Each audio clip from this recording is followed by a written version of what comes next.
Palworld is getting bigger than I think Pocket Pair ever thought it could become, and far bigger than the games industry would like it to be. Recently, I have been seeing both game developers and games journalists chiming in, saying that they believe that Pocket Pair's Palworld is nothing but a flash in the pan, that the only reason that the game is popular is because of the controversy that surrounds the game. Which doesn't really make a lot of sense why people are still playing it right now. Nor does it make a lot of sense that they're still the ones that are talking about it. It's kind of counterintuitive, isn't it? Now, with that said, today what I want to do is I want to discuss what many people believe the future of Palworld will look like with something a little bit more realistic. I want to look at the roadmap for Palworld and how that pertains to the future of the game, but also I want to talk about other survival games that have continued to thrive far after their initial launch. Do people not realize that this game is only halfway done? Most of the mechanics that they've listed in their roadmap are like core mechanics that haven't been implemented into the game yet. This thing's going to be a behemoth by the time it's done. Personally, I believe Palworld likely has the largest, the highest ceiling of any survival game that we've ever seen. Ever. The now #1 most played game on Steam has sold over 20 million copies in the first 2 weeks of its release. To put that into perspective, Hogwarts Legacy stole the show last year with over 24 million copies sold over the course of the year, making it the most selling game of 2023. Palworld has exploded, and it has caught the attention of everyone. Fans, haters, critics, and developers, with the game remaining in the trending sections of Twitter, YouTube, and Twitch. However, one place has remained relatively silent, and that's Japanese media, which according to Tokyo Sports, has had media professionals advise against talent and celebrities talking about Palworld in any capacity, as it ultimately may endanger their reputation with the Pokemon brand and Nintendo. Quoting the article directly, "We have told our talent not to mention Palworld on social media or in public. This was done out of consideration for the Pokemon side as an agency. This decision was made in consideration of future collaborations and etc." Now, this may seem like a relatively hot take. However, from a business perspective, this is the best thing for these companies to do, because Pokemon Company, any chance that they wouldn't want to work with these people would be a major loss in business. Now, from a moral perspective, this sucks. Pokemon is a global brand. It's the biggest media franchise of all time. While it does have many competitors, it effectively has a market monopoly on the creature collecting genre.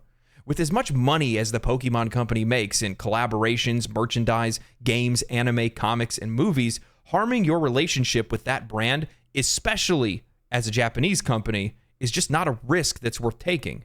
Now, whether this is or isn't the intent of the Pokemon Company or Nintendo, it doesn't really matter, because the sheer size of the Pokemon franchise is so big and so influential that it effectively limits freedom of expression, consumer transparency, innovation, or competition within the markets it dwells in, because it's just that big. I cracked the joke to my friend the other day that if all of human civilization ended and some alien race comes in and they check the remains of what was left behind, they would likely find Pokemon, and they'd find so many of them that they would probably believe that we worship these little critters, and in many ways, we did.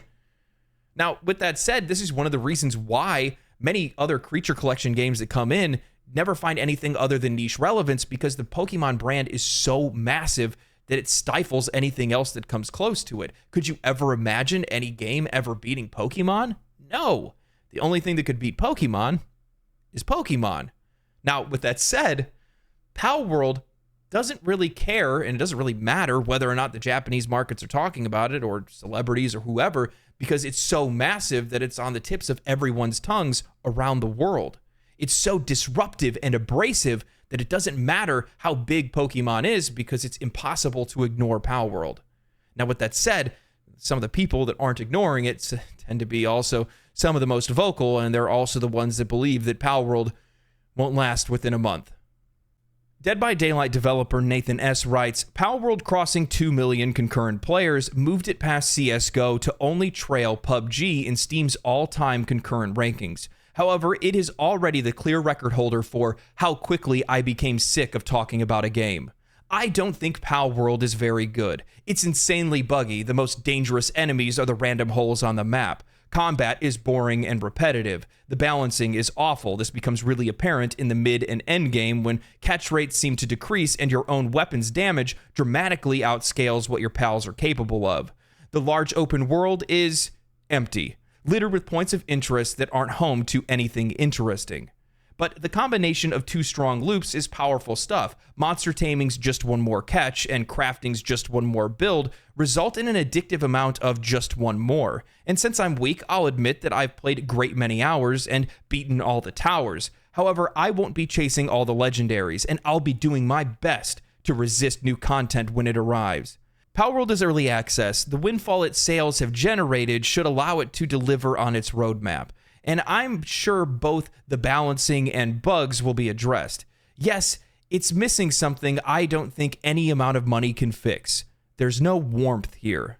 I'm sitting here wondering whether or not we're playing the same game, especially when he starts talking about him outscaling his pals. Buddy, you're catching the wrong monsters or you don't know how to train them. What is the point of bringing up how the game has bugs and issues only in the same breath to talk about how the game is in early access and many of those things are going to be fixed anyway because you realize that the game has made enough money to do so? Then also to recognize the two biggest strengths of the game and catch one more and build one more, only to take the moral high road in the end and talk about something as abstract as warmth and how you're not going to play the game and you're going to avoid any future content or updates for the game and you don't want to talk about the game or anything like that. Yet here you are talking about it. All of this moral high roading that we've been seeing from developers across the industry over the last few years speaks volumes about the state of things, especially the reasons as to why we're getting games like Suicide Squad Kills the Justice League. It's because they recognize and they know the things that we enjoy and we like, but they want us to do what they want. I'm so sick of it. Nathan continues by saying, at the risk of being saccharine, what makes Pokemon so special is the bond you form between your adorable little ball dwellers. And this bond is the source of something approaching ludonarrative harmony. The strongest trainers are those who have the greatest connection with their Pokemon. The fundamental tenet of the franchise is that there's power in empathy. Nothing hammers this idea home better than the first episode of the animated series, one of the greatest episodes of anything ever, when Ash was willing to sacrifice himself to save Pikachu. As Cass Marshall wrote in a great piece for Polygon, the problem is that I don't particularly care for any of my pals. I've caught hundreds of pals. I won't remember a single one. These critters are just disposable resources and labor. And aesthetics aside, they remind me more of slaves in Conan Exiles than any Pokemon. I'm hardly the first to make this point, but the greatest takeaway from Palworld is the missed opportunity for Game Freak, who have been taking a devoted player base for granted for far too long. Hopefully this serves as a wake-up call. The bigger winner here beyond Pocket Pair? Whomever at Microsoft Xbox Publishing Studios signed that Game Pass deal. Now, this returns to something that I've talked about in past videos, where I believe that there are some studios that really don't understand their audiences. And in this instance specifically, when we're looking at the writer from Polygon as well as Nathan, they are reading far too much into the connection between players and their digital creatures. While I realize this is anecdotal, when I was growing up, I loved Pokemon. I wanted to be just like Ash Ketchum with my Pokemon best friends, striving to be the best there ever was. However, I did not have that same connection with the creatures that I caught in the game. In fact, I would assume most players don't. How many players are out there with Bill's PCs filled to the brim with monsters that they don't care or have any connection with at all, and instead are running around with a team of the strongest monsters possible because that's the kind of gameplay that Pokemon games promote? If anything, because of the way that we interact with pals in Palworld, use them for tasks at our base, use them for travel, and use them for battle, Palworld may actually be a little bit more effective in creating an attachment with the players. Heck, I have Blaze Howl Noct running around my base, heating things up, even though I know I have better monsters at kindling. Why? Because I like the monster, I like the way that he looks, and I'm convinced that he's a better heater or kindler because of how awesome he is. I'm sure that there are other players that are just like that, riding around or using certain monsters just because they like the way they look or because they just have kept that monster throughout the entire time that they've been playing. Pokemon games force the exact opposite on us. You need to use the most effective units in every situation, otherwise you're not an effective player. Now, when we look back to Nathan's initial summation of the game, and he talks about how he thinks the open world is empty, the gameplay is boring and repetitive, and how balancing is terrible. Well, we could say the exact same thing about the Pokemon series right now as well. But regardless, they believe that the most value is in this warmth that they speak of, in the connection between us and our pals, even though he recognized the area where the game was the strongest, which is in its addictive gameplay loops, which tells me that their priorities are not the same as the players because, well, we can see the concurrent player numbers on Palworld. The game's doing absolutely fantastic. It's crushed it in sales. And why is that? Well, it's because it's a game that has its priorities in the right place. It's because it's gameplay first rather than anything else. And while I do think that some of the things that they talk about when they're talking about creativity and originality do matter, it doesn't matter as much in the face of just making sure that the game is actually fun to play and functional. Largely, I think this is probably one of the best early access releases I've ever seen. You know, I've seen a lot of criticisms around this game, specifically for creativity and originality, and it always loops back to that, especially with a lot of the developers and also a lot of the game's journalists that want to criticize the game in every way they possibly can.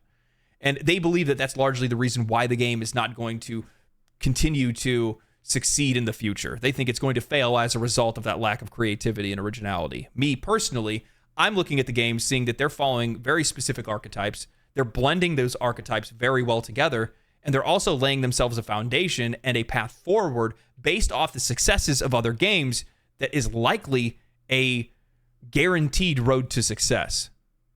Palworld's popularity and growth has been out of control, with server costs now costing over $500,000 a month, the CEO cracking jokes that the company could go bankrupt just from server costs alone. Now, ultimately, like any game, Palworld's popularity is not going to keep pace. People are going to finish the game. They're going to get distracted by many of the big releases that are right around the corner. Can't wait for Dragon's Dogma 2, by the way. And while concurrent player numbers may fall, it's crucial to keep in mind that this is a very early build of the game. Many of the game's systems aren't even fully implemented yet. Tons of planned content for the game's full release still is in its planning phases. And the team at Pocket Pair will have their work cut out for them when it comes to bug fixes, as well as just fixing a lot of the pathing issues that the game faces right now. Now, I want to clarify something because I think it's going to give people a clearer picture of what the future of Palworld could look like. This game is early access, and many players that are playing the game right now probably haven't played an early access game before, or at least a true early access like Palworld. As an example, Baldur's Gate 3 was released into early access 3 years before its full release. Early access in Baldur's Gate 3 was only part of the first act, and it grew more and more as time went on until it was basically the first act complete. It was buggy. Characters, quests, equipment, systems, and more were completely missing from the game. 3 years later, we got the behemoth that is Baldur's Gate 3. Now, while Palworld may not necessarily have the same type of roadmap, I'm just trying to illustrate that this game is in its infancy. It's this big in its infancy. Be a little more careful. That skin's valuable, and we won't always be watching.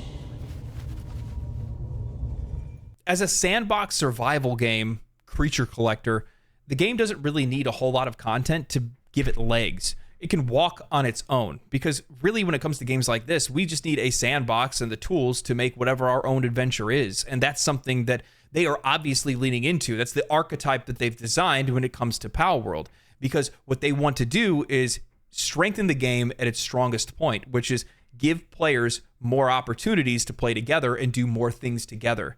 They're chasing the Ark and Rust dragon rather than the live service dragon, as many other companies would like to play at. But with that said, that's the smartest path for them to pick, because those games remain relevant. Why? Because they're played together by people on bigger and bigger servers. And that's been one of the main focuses that Pocket Pair has really been trying to lean into, is that group play. They want to make servers even bigger than just 32 players. And who knows how big they actually want to make them, but it's going to take a lot of money to do so. But it's going to help once these concurrent player numbers start to dip down a little bit, because server costs will be a little bit cheaper. But at the same time, they'll be able to then invest that money that they've already been spending on the current servers on servers that can allow larger and larger populations. So them choosing to lay out their roadmap, and if you guys have looked at it, most of the things that are on there are specifically for multiplayer. And there's there's a plan behind that. Multiplayer is the reason why I think Palworld might have the highest ceiling of any multiplayer survival game that we've ever seen. Games like Ark and Rust allow players to create their own story. Like, you've likely seen videos of it. I was recently watching a 3-hour video with over 5 million views about how 3,000 players simulated Earth civilization in Rust. The reason why things like this are possible in games like this is because they give players the tools to do whatever they want with that world. However, games like Rust and Ark aren't always appealing to everyone. You know what is appealing to everyone? Palworld. And the sales figures proved it. The CEO of Palworld has already come out saying that they're looking for more ways to be able to get more players into the game. They want to increase their server size past 32 players.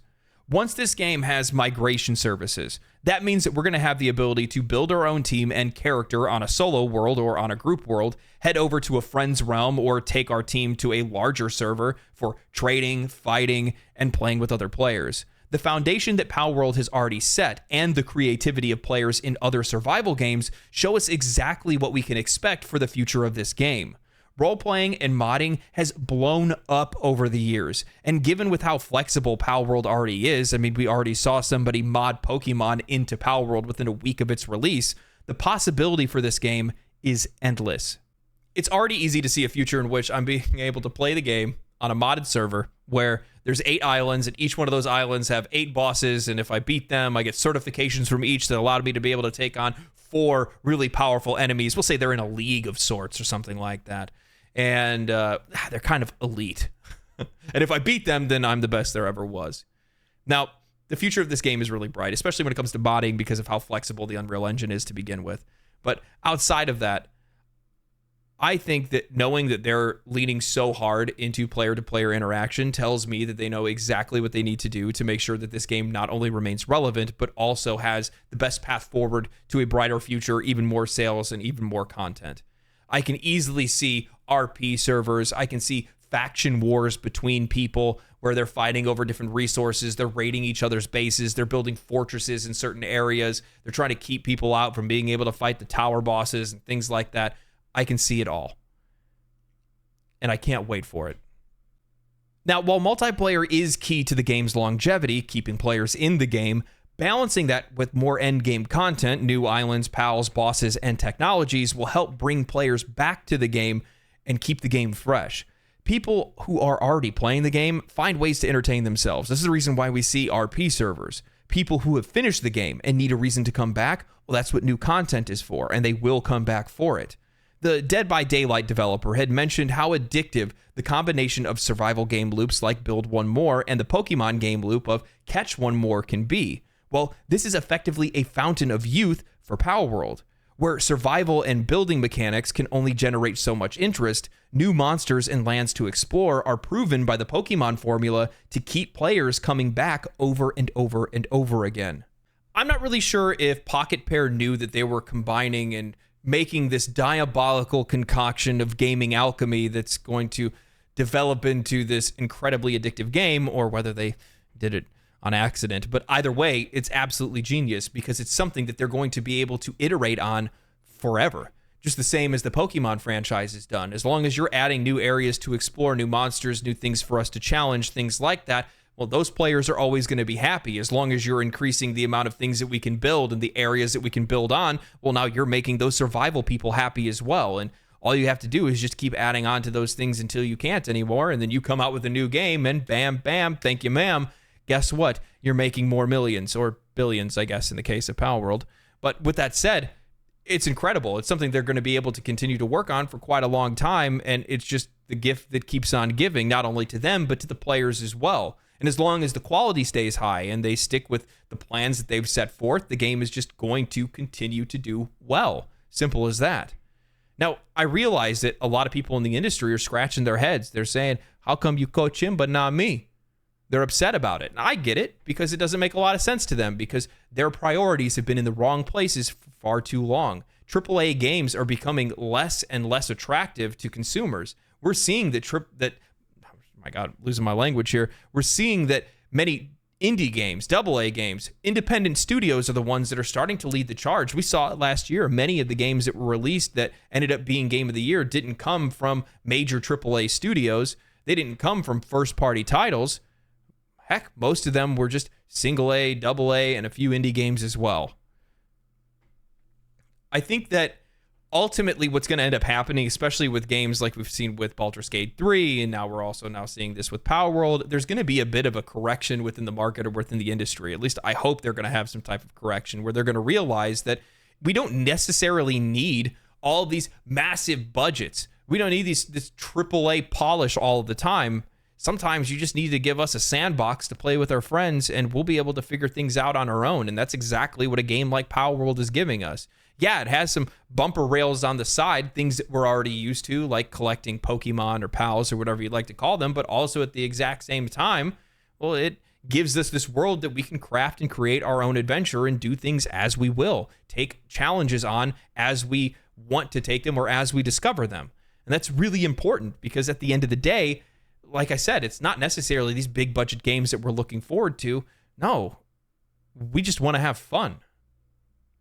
That's all Palworld is. Just a fun game. I have more content planned on Palworld that I'm going to make. I have another video that kind of dives into exactly why a lot of us really like the game, or more or less why it's made such large waves in the industry. So look forward to that. If you guys did enjoy this video, or you guys are just enjoying the content of the channel overall, think about supporting me on Patreon. I leave my Patreon link down below. Every bit helps. Outside of that, my friends, stay cool, stay righteous, stay safe, and most of all, I will see you in Palworld. Peace. Also, catch me live.